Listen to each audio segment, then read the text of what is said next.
SQ, this is W9MGT here, come back. SQ, this is W9MGT here, come back. This is a 10:44 and I have something to say.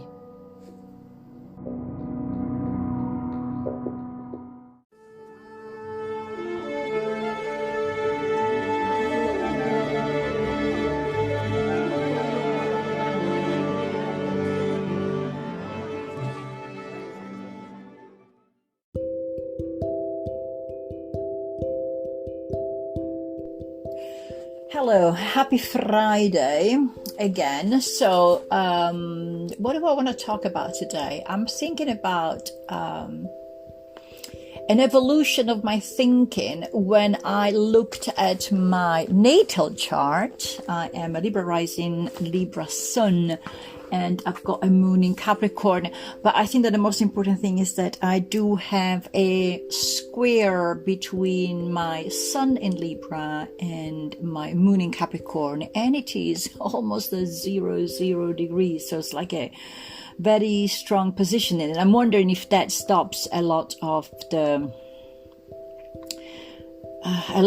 opportunities that come my way. So if I see the sun as what I came here to do in this life, with the moon as in what I bring to the table, I can see that there is like sort of like a conflict between what I bring and what I want to do, and this kind of block. I think that I felt this kind of block for most of my life, starting a lot of things and then these things been just blocked. I often said that my life, my very first 45 years of my life felt like if I was walking blindfolded in a field where there were a lot of rakes lying down, and everywhere I walked, I just stepped on one and the wooden handle would just slam up into my face and just would stop me. So I was just trying to push another boundaries, and then something else came and like slammed a door in my face.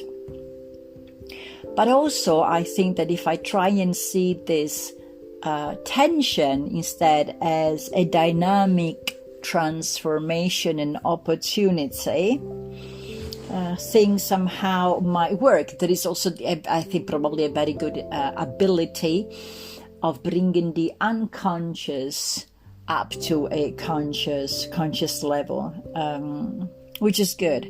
But during this week, I was reminded of how much the element of air, being a Libra, actually a double Libra, is so important in my life.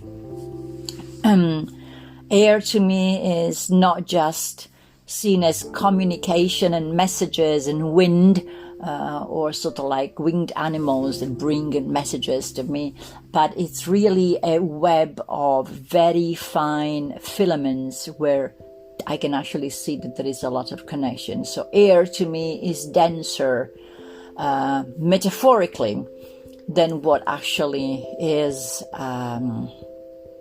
reality. I don't remember if I spoke about the surf last time.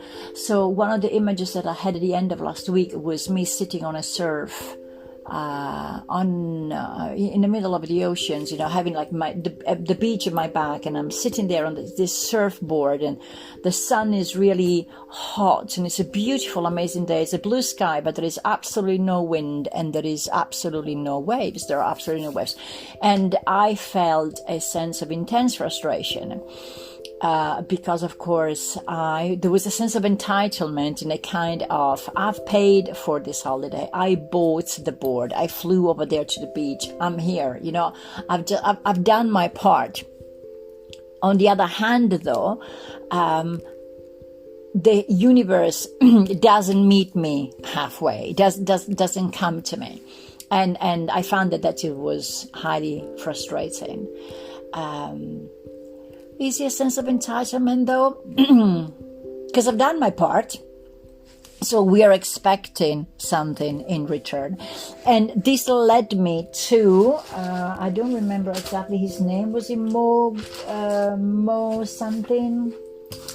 I had a note. Mo Gaudat, I think. I don't know if I pronounce his name correctly, but Mo Gaudat, this was this writer who applied some sort of like a mathematical equation to the idea of happiness. And he says there is an event, and then there is a perception and an expectation of the event. If these two don't match, we have got our level of happiness. So my event is I am there sitting on a board with no wind and no waves. The expectation is I should actually be there surfing with loads of nice rolling waves, i.e. the event doesn't match my expectation because it is lower than my expectation. Hence, this is my level of unhappiness, and I should learn to pack it in. And this is what we normally do, isn't it? We try to find a sense of gratitude and happiness in whatever we have, regardless if we don't actually get what we want. And I think that this kind of sense of thankfulness and gratefulness for whatever breadcrumbs that life gives us, it is deleterious, if that is the correct word. I always say that no. What are my limiting beliefs? My beliefs are, or you are told, or you're reading these sort of like self-help books, that you should be grateful for whatever you have. So you still have got a beautiful day, so you can just turn your surfboard towards the shore, and you can sort of like paddle yourself back to the shore and just get on a beach and read a book, or you can swim, or you can just accept things as they are. All this is very good, but my question to myself and for anybody who's listening is, isn't that a limiting belief? So one of the limiting beliefs I think that we have is that we cannot control weather. I cannot control the wind. I cannot control the waves. But is it? Because if I really do believe that everything is energy, I am energy, my body is energy, my hands are energy, the air is around me is energy, the sea is energy, the wind is of course thermal energy. I mean, energy in air, that is the element of air, that is thermal energy, and hence the waves are a combination of energy in water and wind. So if everything is energy, I should be able to manipulate energy and hence create my own wind and create my own waves. Now, my Jungian supervisor yesterday said, well, you mean metaphorically, of course. And I stopped a second and I was prepared to say, of course I'm thinking metaphorically, not that I'm sort of like a witch and I'm manipulating energy. But then something else came out of my mouth. And what came out was, of course, I can manipulate energy. Isn't this a belief? Isn't this a sort of like having a conscious approach and an attitude of what is our body, of what is our soul, of what surrounds us and what is really material? Part of my thesis on drawing was the question, isn't it? If I am carbon-based and my graphite is carbon-based and the paper that I'm drawing on comes from cellulose, hence is carbon-based, there is a constant exchange. There is a sense of fluidity by which you don't know where your hand ends and your pencil begins. So when the pencils end and the paper begins, there is a sense of fluidity in which we are all one. So if we really are all one, we should be able to manipulate even the wind, and we should be able to manipulate water, and we should be able to manipulate energy. I know that these are sort of like somehow potentially what wacko concepts, and I'm not going here into the idea of simply law of attraction. You can you think something into being. I'm thinking that there is a more subtle, magical and enchanting way of seeing the world.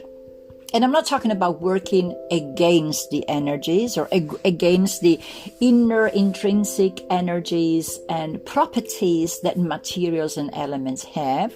I'm thinking of learning to go and work with the energy, alongside the energies of materials and elements. Now, all of this can probably make no sense at all. Hence, my podcast is just like me talking out loud and see if any of this makes sense. Not only that, having sort of like a phenomenological response in my body from what I say, if it actually sits right or not. So this is where I've been. And as a Libra, of course, I am air sign. I'm thinking about Themis.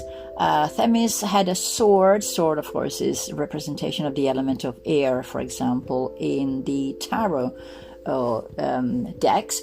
So Themis was blindfolded and had a scale, and of course she has a sword. I'm thinking Verity, the statue from the sculpture, beautiful sculpture, it's in Ilfracombe by Damien Hirst. I'm thinking about Artemis. I'm thinking about Judgment, the Judgment card. Sorry, I'm flicking through all the pages of my journal and sort of like handouts that I've downloaded. I'm thinking about the Queen of Swords, and if I'm placing the Queen of Swords into, and I'm thinking about the Rider-Waite tarot deck as a starting point, I would suggest that Queen of Swords for me is surrounded. If the Queen of Swords is right at the center, and I'm thinking about the four placement is in the four quadrants, like in a medicine wheel around the Queen of Swords, I would suggest that north or at the top is justice, as in very north, earthly and grounding element of the Queen of Swords. On the right hand side, so towards the east, which is normally the air element, of course, I would say that's an Ace of Swords. South, where is fire, I would say that is the Knight of Swords, so that is the passion, that is the action. And on the left hand side, which is the water, towards west, which is the water quadrant, I would suggest that kind of angel elegance of the swords and air is mediated by temperance. As in having, big wings, so that's the kind of about 1 foot in the water. Also because they are on the same level, east towards west kind of thing, which is the feminine side, so we suggest it goes from air to water. Does all of this make sense? It makes sense to me. How does this translate in real life? I've got no idea. But I think that I'm onto something for me. Again, all of this talking doesn't mean that whatever I'm saying is the truth, nor it is true for everybody. It's just a part of a structural framework that anybody can then make them work for themselves. Somebody might decide that as a framework or a structure, they might use the Tree of Life, or they might use the Wheel of the Ear, or they might use the Jungian identification system. What works for me is the medicine wheel. And I'm very glad that I have found it, because now my life, also as air, makes sense. Air, because it's communication. I'm here recording a podcast. I write, I communicate, I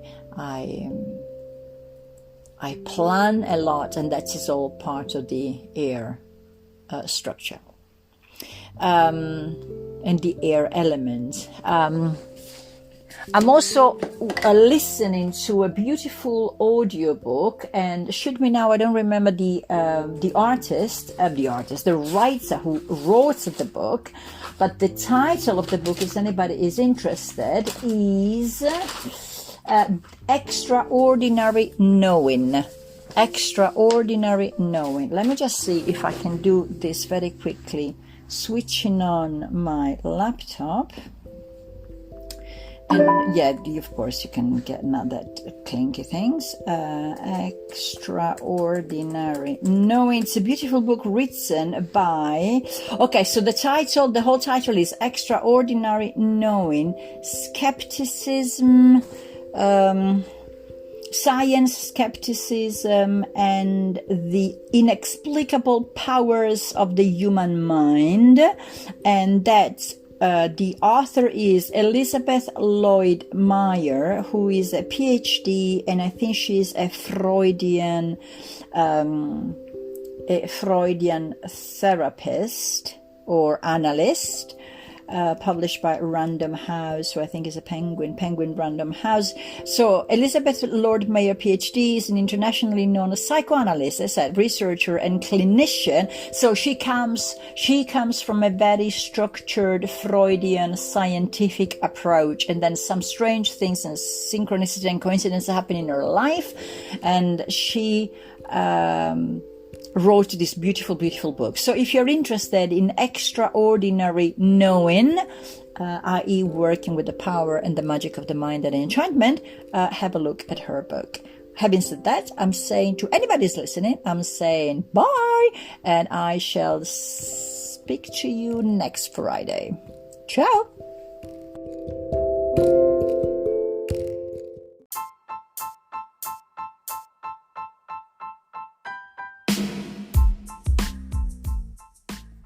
You've listened to the voice of W9 in honor of the movie Contact, MGT, or Matilde Griubich Tomat.